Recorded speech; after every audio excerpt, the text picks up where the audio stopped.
पहाड़ी मिट्टी में सोना उगाकर करोड़ों कमाने वाले मशरूम लेडी से जानिए मेहनत का फल कैसा होता है। भारतीय अर्थव्यवस्था के संदर्भ में सदैव ये कहा जाता है कि ये एक कृषि प्रधान देश है, लेकिन वर्तमान परिदृश्य को देखें तो ग्रामीण क्षेत्रों के युवाओं के दृष्टिकोण में परिवर्तन हो रहा है और उनका उद्देश्य ग्रामीण क्षेत्र को छोड़ शहरी क्षेत्रों की ओर दौड़ना बन रहा है। इसके पीछे की मुख्य वजह ये है कि गांव में संसाधन और जागरूकता की कमी, लेकिन इन सब के बीच आज भी युवा पीढ़ी का एक ऐसा वर्ग है जो गांव की प्राकृतिक संपदा का इस्तेमाल कर दूसरों के लिए उदाहरण पेश कर रहा है।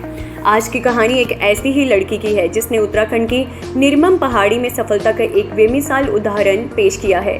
भारत के एक ऐसे राज्य में जहां वर्ष 2000 से आज तक करीब 20 लाख से अधिक लोग गांव में शहरों की ओर बेतहाशा तेज गति से पलायन कर चुके हैं, उत्तराखंड में मशरूम लेडी के नाम से प्रसिद्ध दिव्या रावत ने नोएडा के एमिटी यूनिवर्सिटी से पढ़ाई पूरी करने के बाद 25,000 मासिक सैलरी की नौकरी छोड़ गांव का रुख किया।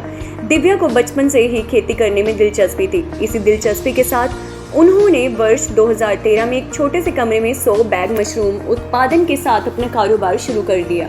दिव्या के इस फैसले से उसके घर वाले भी हैरान थे। दिव्या ने सबसे अलग पहाड़ों में खंडर पड़े मकानों से अपने मशरूम का व्यवसाय शुरू किया और आज इनकी कंपनी का प्लांट कई बहुमंजिला इमारतों का सफर तय कर चुकी है।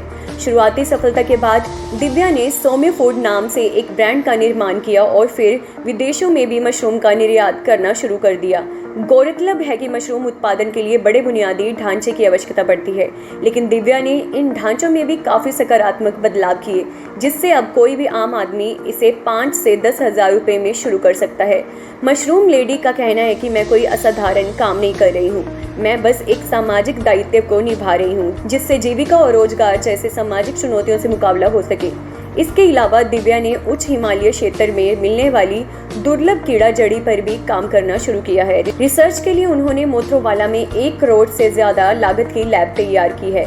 यहाँ कीड़ा जड़ी के विभिन्न उत्पाद तैयार किए जाते हैं। इस कार्य में उनके भाई भी सहयोग कर रहे हैं। दिव्या का मानना है कि युवाओं को रोजगार के लिए शहर में भटकने की बजाय खुद का कारोबार शुरू करने की दिशा में काम करना चाहिए।